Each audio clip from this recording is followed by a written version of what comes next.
Hi, welcome to another podcast episode of Don't Worry About the Government. I'm Ronnie Weiss. With me is Faux, See, see, get it? It's like a fake policy. It is a Like fake how policy. A lot of Romney's policies are fake and/or just kind of bullshit. Yeah, So they're faux pose. man, this is a faux po.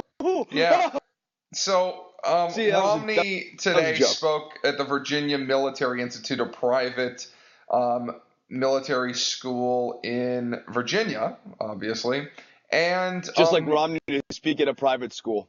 yeah, well, so Quintessentially Romney right there.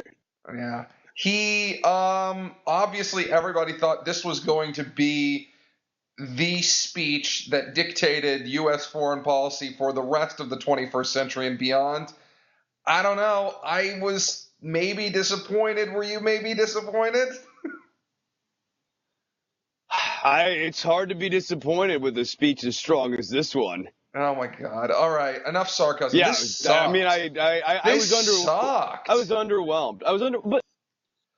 But it's also unsurprising. Mitt Romney surrounds himself with neoconservative thinkers, and therefore Mitt Romney has a neoconservative foreign policy worldview with, and I will say this, a little bit of this, the United States is the CEO of the world's twist. That Mitt Romney that America's a leader and that a good CEO. What bothers me is this is what the world wants too.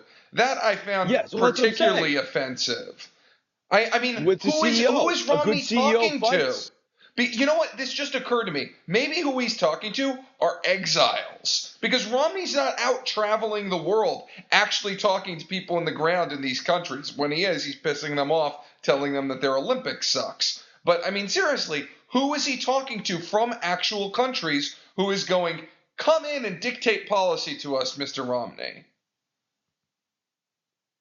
Yeah, I don't see this deep yearning in the world for more U.S. foreign policy. Like, come, build our nation, please. Yeah, we no, need not at you. all. And Well, not to who's saying mention, that? how are we going Who's to saying pay to that? build people's nations? We're not building our own nation. We have infrastructure problems, etc. Everybody knows our debt issues. So what are we going to be doing to make everybody, I mean, just purely going, America's wonderful. Read about George Washington. What are we going to do to impose these things? So people have read it as more aid and having strings attached to aid. Do you really think that conservatives are going to get behind more aid to other countries? They've really backed themselves into a weird corner on this aid thing. On one hand, we used aid in what you would fundamentally call a realist or like kind of conservative approach, which is we use aid to extrapolate favor out of people. Shit, Bill O'Reilly was talking about this weekend. But at the same time, on the campaign trail, we have booed foreign aid, as much as humanly possible. I don't know why there were air quotes right there, just for the record. But we've knocked down foreign aid so hard. The Republicans use it as we're going to cut off all foreign aid. We get rid of that and PBS, and we're halfway home to this deficit thing. Okay, but we're going to increase our military spending. Increase our military spending. Double it. We're Did he double literally it say 500. double it? Man, I put up a chart on Don't Worry on our Facebook page. Under President Romney, our base budget for defense spending would go from $550 trillion to $1 trillion by 2022. 550 billion. 550 billion to 1 trillion over 10 years. Under Bush, it went from 300 billion to 600 something billion. I mean, we're talking about crazy explanation as jumps. to how anything gets paid for and why. I mean, what are we going to do with all these naval vessels? Like, they're just going to meander the waters? That's what's going on. So China goes and does. We've got Huawei and all of these technological hacky sorts of things happening. And what do we need? We need more ships. Yeah, you made this interesting point too. Mitt Romney is all against Obama for the sequestration, which isn't his plan, by the way. It's a bipartisan plan, but this very dumb sequestration idea that just lops off 15% off it.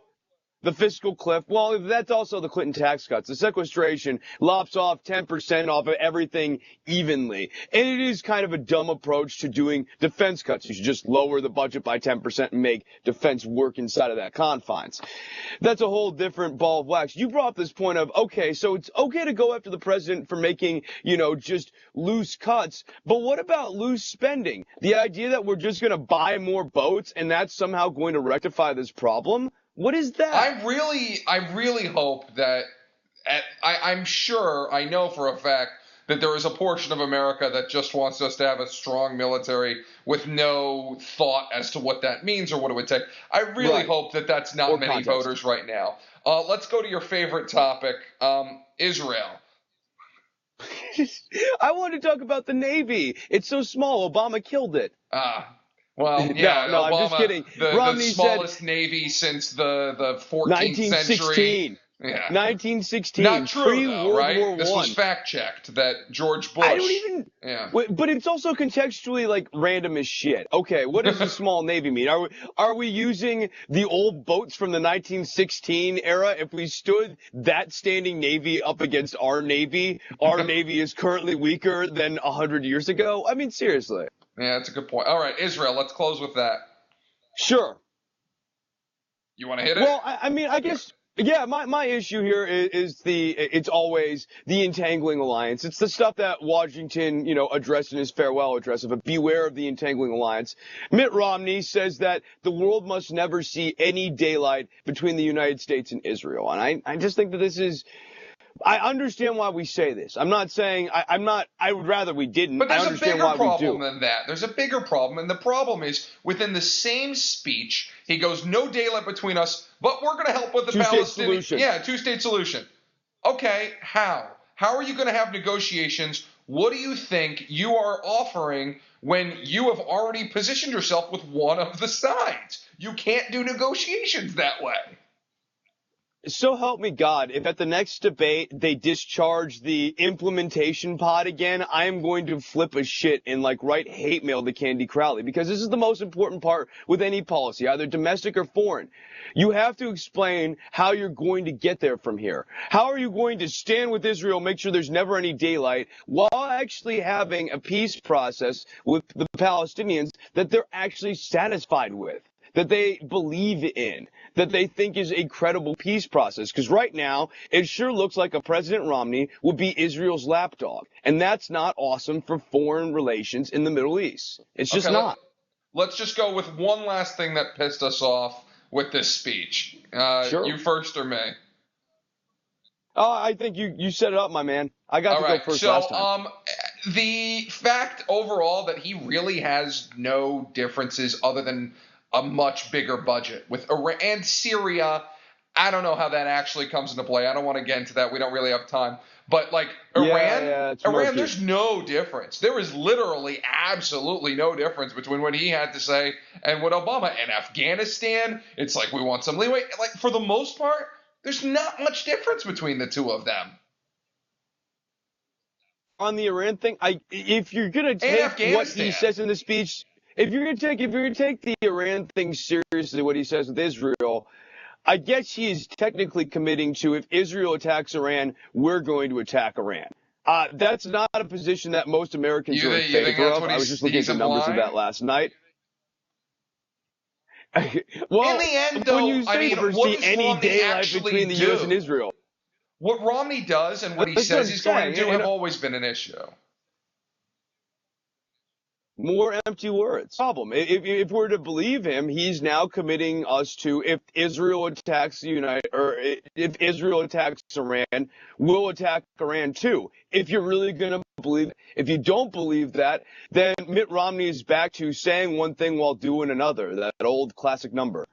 That's all the time we've got. We are Don't Worry About the Government. You can find us at don'tworry.tv. You can look at us up over on Facebook. Faux. Follow me on Twitter at Chris, ChrisNovemb.